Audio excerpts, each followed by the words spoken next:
আমার বিয়ে হয়েছে সেই ছোট থাকতে, যখন আমার বয়স 6 বছর, আমার চাচাতো বোনের বয়স তখন ছিল 5 বছর। যদিও বিয়েটা দুই পরিবারের ইচ্ছার উপর ভিত্তি করে হয়েছে, তবে সবার আনন্দের থেকেও আলাদা। কারণটা হচ্ছে আমার দাদা, আমার আব্বু আর চাচা দুইজন যেন দুই গ্রহের মানুষ। আব্বু চাচাকে দেখতে পারে না, আর চাচা আব্বুকে দেখতে পারে না।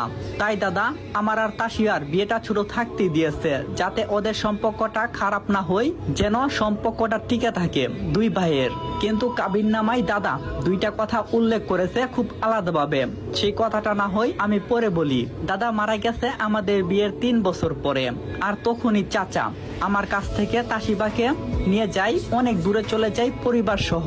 আমার দাদার 2টা বাড়ি ঢাকায়, আর উনার 2 ছেলে যেহেতু, তাই দাদা মারা যাওয়ার আগে দুইজনের নামে 2টা বাড়ি দিয়ে গেছে। তাই চাচা তাসফিয়াকে নিয়ে অন্য বাড়িতে চলে গেছে। তাসিবার সাথে আমার দেখা হয় না আজকে 8 বছর যাবত, কারণ আমি চিনি না চাচার ওই বাড়ি, তাই যেতে পারি না। রুমে শুয়ে শুয়ে তাসিবা আর আমার পিচ্চিকালের গুন্ডি বউটার ছবি দেখতেছি। কত কিউট ছিল আমার বউটা, এখন মনে হয় অনেক সুন্দর হয়ে গেছে। তখনই আম্মু বলল, খালি এই ছবিটা দেখলেই হবে?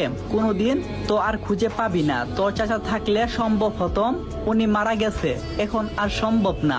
তাছাড়া তাসিবা কোথায় আছে তুই জানিস না। এখন তোর চাচা, তোর আব্বু এই বিয়ে কোনোদিন মেনে নেবে না। সময় থাকতে ভালো একটা মেয়ে দেখে প্রেম করে বিয়েটা করে নিলেই ভালো হবে। আমি বললাম, এত বছর ধরে তাসিবাকে ভালোবাসি, আর এত সহজে আমি ভুলে যাব ওকে? কখনোই না। আম্মু বলল, তাহলে সারা জীবন এই ছবিটা নিয়েই থাকতে হবে, তাসিবাকে দেখতে তুই কখনো পাবি না। আমি বললাম, আম্মু তুমি বলো না তাসিবা ঢাকা কোথায় থাকে, আমি গিয়ে তাসিবাকে নিয়ে আসবো। প্লিজ আম্মু তোমার পায়ে পড়ি, তুমি একবার আমাকে বলো। আম্মু বলল, তোর কি মনে হয় তুই যাবি আর তোর চাচা তাসিবাকে তোর হাতেই তুলে দেবে?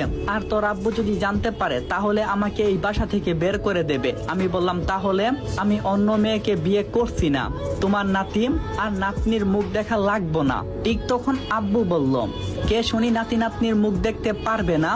আমি তখন বললাম, পাশের বাসার চাচার ছেলের বউয়ের নাকি কোনো সন্তান হবে না, তাই আম্মুকে ওনারা বলেছে আমার জীবনে নাতি নাতনির মুখ দেখতে পারবো না।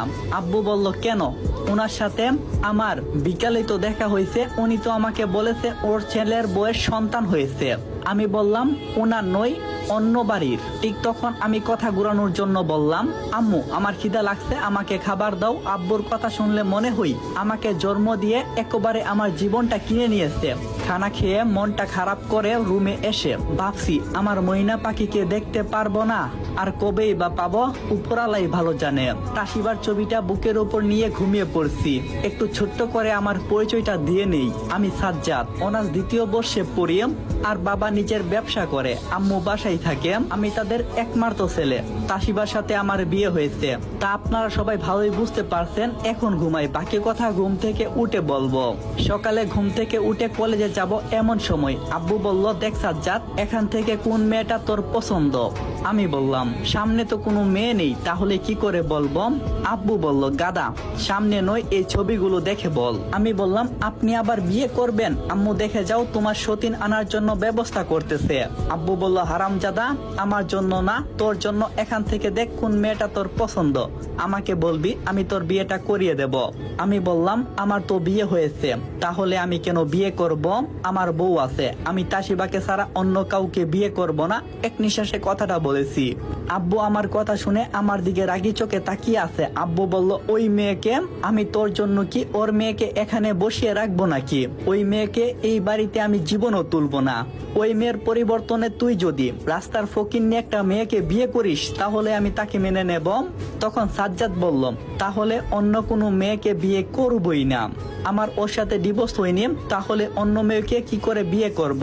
আব্বু বলল, আরে দূর, ওই বিয়ে কেউ মনে রাখিনি, আর ডিভোর্স তো দূরের কথা। একটা কাজ কর, এখান থেকে একটা মেয়ে তুই সিলেক্ট কর, কাকে পছন্দ হয় আমাকে জানিয়ে দিবি আজ রাতের মধ্যে।